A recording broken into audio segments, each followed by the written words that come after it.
السلام عليكم ورحمة الله وبركاته. نحمده ونصلي على رسوله الكريم وعلى آله وصحبه أجمعين وأن معهم برحمتك يا أرحم الراحمين. رب يسر ولا تعسر وتمم بالخير وبك نستعين يا فتاح يا فتاح يا فتاح. इंशाअल्लाह अल्लाह पाक की तौफीक से आज सूरतुल असर इंशाअल्लाह इसके तर्जमे को इसके मानी को देखेंगे इंशाअल्लाह। أعوذ بالله من الشيطان الرجيم. بسم الله الرحمن الرحيم. والعصر إن الإنسان لفي خسر إلا الذين آمنوا وعملوا الصالحات وتواصوا بالحق وتواصوا بالصبر.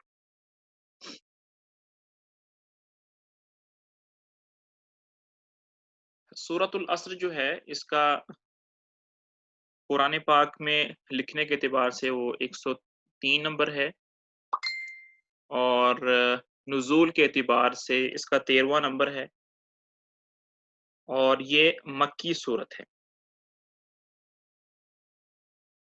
और अल असर इसका नाम इसलिए रखा गया कि यहाँ पर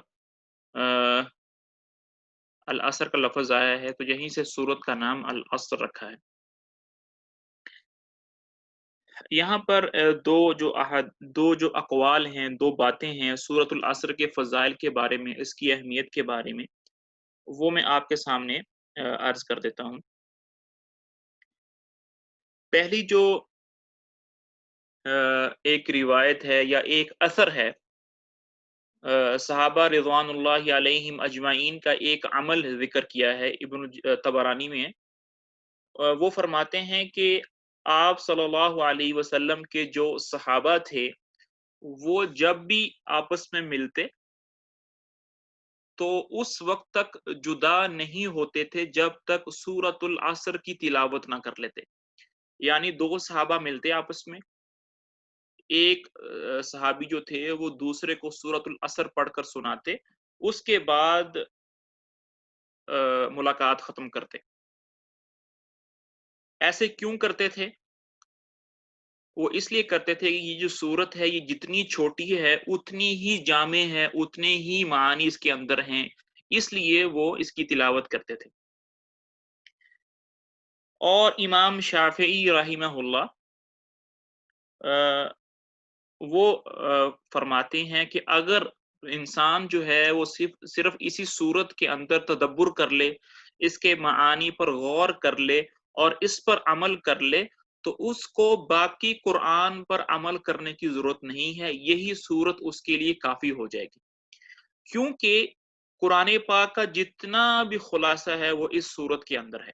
तो अगर हम लोग इस पर अमल कर लेंगे इस सूरत के अंदर, तो बाकी सारे कुरान पर अमल तकरीबन हो जाएगा। ये 2 बातें थी इसकी अहमियत के बारे में। तो पहली जो हमारी आयत है वल असर। असर कहते हैं ज़माने को। एक कौल ये है ज़माने को कहते हैं और दूसरा कौल जो है वो ये है जो असर का वक़्त होता है वो मुराद है। ये आज हम पहली दफ़ा ये पढ़ रहे हैं, ये जो वाव है, इसका मतलब यहाँ पर और नहीं है। पहली जो आयात हैं वहाँ पर हम पढ़ते आए हैं कि वाव का मतलब और है, यहाँ पर वाव का मतलब और नहीं है। यहाँ पर वाव का मतलब है कसम है। ये जो वाव है इसको वाव कस्मिया बोलते हैं, कस्मिया। इस एक वाव का मतलब जो है वो ये है कि मैं कसम खाता हूँ, कसम है। अब सवाल यहाँ ये पैदा होता है कि हम किस तरह फ़र्क करेंगे उस वाव के अंदर जिसका तर्जुमा और है और उस वाव के अंदर जिसका तर्जुमा कसम है। उमूमन अक्सर तौर पर जो वाव है ये तो सूरत के शुरू में आती है और जिस लफ़्ज़ के ऊपर ये वाव आती है, जिस लफ़्ज़ से पहले वो वाव आती है, उस लफ़्ज़ के आखिर में नीचे ज़ेर होती है। ये वाव की निशानी है कसम की। शुरू में वाव होगी جس لفظ سے پہلے آئے گی اس لفظ کے آخری حرف کے نیچے زیر ہوگی، یہ واو قسمیہ کی نشانی ہے۔ تو اللہ تعالیٰ جو ہیں وہ قسم کھا رہے ہیں زمانے کی، اور اللہ تعالیٰ جو ہیں وہ کسی بھی چیز کی قسم کھا سکتے ہیں، اور جس چیز کی اللہ تعالیٰ قسم اٹھاتے ہیں اس چیز کی جو فضیلت ہے اور اہمیت ہے وہ اور بڑھ جاتی ہے۔ انسان بھی قسم کھاتے ہیں، اللہ تعالیٰ بھی قسم کھاتے ہیں، لیکن دونوں کے اندر بہت زیادہ فرق ہے۔ مجھے جب کسی اپنی کوئی بات کسی کے سامنے ثابت کرنی ہوتی ہے تو میں کسی ایسی چیز کی قسم کھاؤں گا جو جس کی اہمیت پہلے سے ہی ہو۔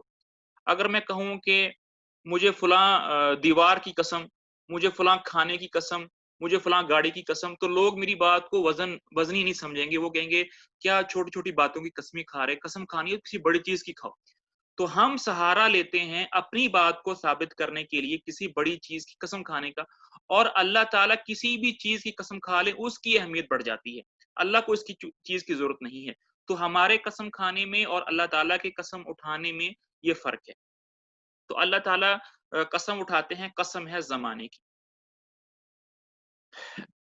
کس پھر قسم اٹھا کے اگلی بات کرنی ہوتی ہے نا، قسم اٹھا کر پھر اگلی بات کرنی ہوتی ہے، اس کو کہتے ہیں جواب القسم۔ جواب القسم، پہلے قسم ہوتی ہے پھر جواب القسم ہوتی ہے، قسم کے بعد جو بات بتانی ہوتی ہے اس کو جواب کہتے ہیں۔ کیا مطلب؟ ان، بے شک، الانسان، انسان، کہ یہ جو الانسان ہے یہ اسم الجنس ہے، کہ دا ہیومن بینگ، اس میں سارے کے سارے بنی آدم آگے ہیں، شروع سے لے کر قیامت تک جتنے لوگ آئیں گے، مرد ہیں، عورت ہیں، بچے ہیں، بوڑھے ہیں، مسلمان ہیں، کافر ہیں، سارے کے سارے اس انسان کے لفظ میں آگے ہیں۔ اس کو اسم الجنس کہتے ہیں۔ اسم الجنس کا مطلب ہوتا ہے کہ ایک کی کچھ پیسز ہوتی ہے نا، اس میں سے ایک چیز کا نام لے کر ساری چیزیں مراد ہوتی ہیں۔ مثلا آم، آم کی سارے کیٹیگریز آ جائیں گی، پرندے، پرندوں کی ساری کیٹیگریز آ جائیں گی، انسان، انسان کی ساری کیٹیگریز آ جائیں گی۔ بے شک انسان، لفی، لفی جو ہے یہ دو لفظ مل کے بنے ہیں، ایک لام ہے ایک فی ہے۔ یہ جو لام ہے یہ تاکید کے لیے آتا ہے، ضرور، بے شک۔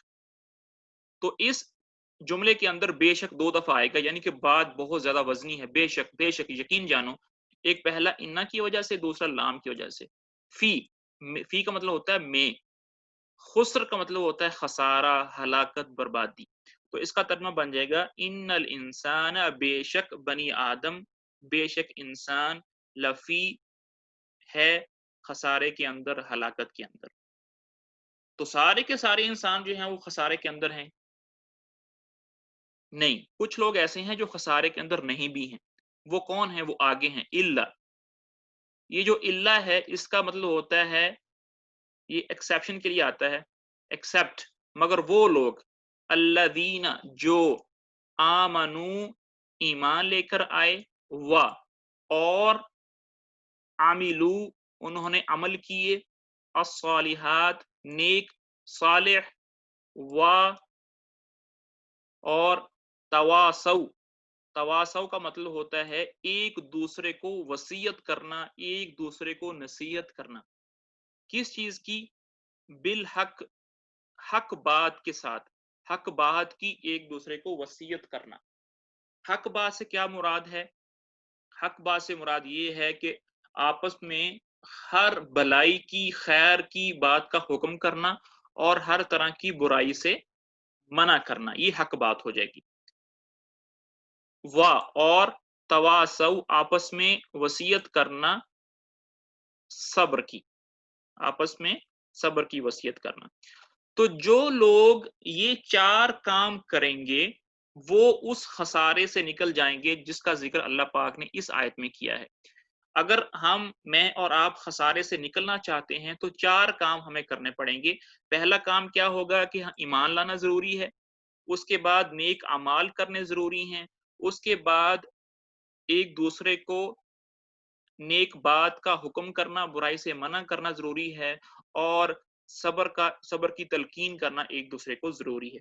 جو بندہ یہ چار کوالٹیز اپنے اندر پیدا کر لے گا تو وہ خسارے سے نکل جائے گا۔ यहाँ से एक बात ये पता चलती है कि देखें, सिर्फ ईमान लाना और अपने ही अपना रोज़ा, अपनी नमाज, अपनी ज़कात ये ज़रूरी नहीं है। अगर मुकम्मल कामयाबी चाहते हैं तो हमें अपने अमाल के साथ-साथ अपने घरवालों की, अपने मुआशरे की, अपने शहर वालों की और आगे बढ़ते जाएँ तो पूरी इंसानियत की फ़िक्र करनी है कि जिस तरह मैं अमाल करता हूँ, जिस तरह मुझे अल्लाह ने तौफ़ीक दी है, इस तरह बाकी लोग भी जो हैं, वो नेक अमाल पर आ जाएँ। आजकल जो एक फ़ज़ा बनी हुई है कि भई तुम सिर्फ़ अपना नमाज़ रोज़ा करो, किसी को कुछ नहीं कहना, ये जो है गलत ट्रेंड है। एक मुसलमान का मनसब ये है कि वो खुद भी नेक अमाल करता है और अपनी बीवी-बच्चों की, अपने भाई-वालिदैन की, दोस्तों की, हमसायों की भी फ़िक्र करता है कि वो भी नेक अमाल पर आ जाएँ। यहाँ पर सब्र से यहाँ सब्र जो है, उसके 2 मतलब हैं। पहला मतलब ये है कि देखें, जब आप लोग सिर्फ़ अपनी नमाज़ रोज़ा करेंगे तो कोई आपको तकलीफ नहीं देगा, कोई आपको परेशान नहीं करेगा। हाँ, जब आप दावत इलल्लाह का काम करेंगे, लोगों को नमाज़ रोज़े का कहेंगे, उनको बुराई से मना करेंगे, फिर आपको परेशानियाँ, तकलीफ़ें आना शुरू हो जाएँगी। तो इसलिए फ़रमाया कि फिर आपको जब आप हक़ बात किसी को कहेंगे ना, फिर आपको तकलीफ़ें आएँगी, तो फिर आपको सब्र भी करना है। आप सल्लल्लाहु अलैहि वसल्लम नबूवत मिलने से पहले गारे हिरा के अंदर जाते थे, वहाँ पर इबादत करते थे और हफ़्ते-हफ़्ते वहाँ पर रहते थे, खलवत में रहते थे।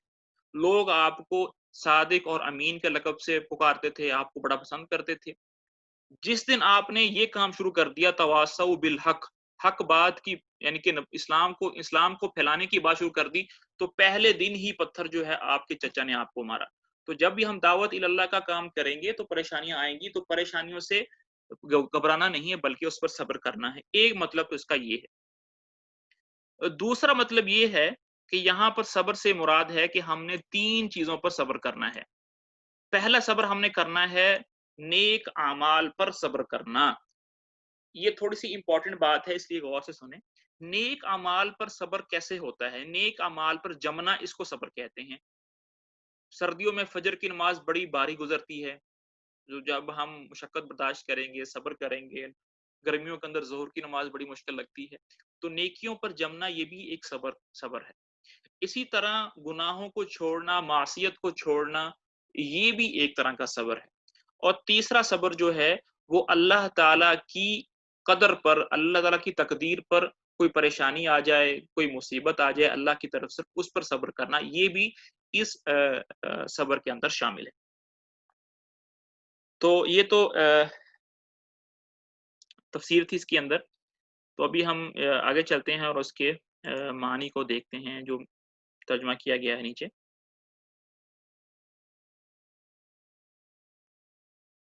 जी, शुरू अल्लाह के नाम से जो सब पर मेहरबान है, बहुत मेहरबान है। ज़माने की कसम, इंसान दर हकीकत बड़े घाटे में है, सवाए उन लोगों के जो ईमान लाएँ और नेक अमल करें और एक-दूसरे को हक़ बात की नसीहत करें और एक-दूसरे को सब्र की नसीहत करें। यहाँ पर अल्लाह ताला ने ज़माने की कसम क्यों खाई है? ज़माने की कसम इसलिए खाई है कि अल्लाह ताला का रूल जो है, अल्लाह ताला की जो सुन्नत है, जो कानून है, वो सारे ज़मानों के अंदर एक ही है। आप किसी भी ज़माने में हों, आप किसी भी नबी के उम्मती हों, आपने अगर खसारे से निकलना है, तो आपको ये 4 काम लाज़मी करने पड़ेंगे, ईमान, नेक अमाल, एक-दूसरे को हक़ बात की तलकीन करना और सब्र की तलकीन करना। अल्लाह ताला मुझे भी इन सिफ़ात को अपने अंदर पैदा करने की तौफ़ीक दे और आप सबको भी इन सिफ़ात को अपने अंदर पैदा करने की तौफ़ीक दे। आगे जो हमारी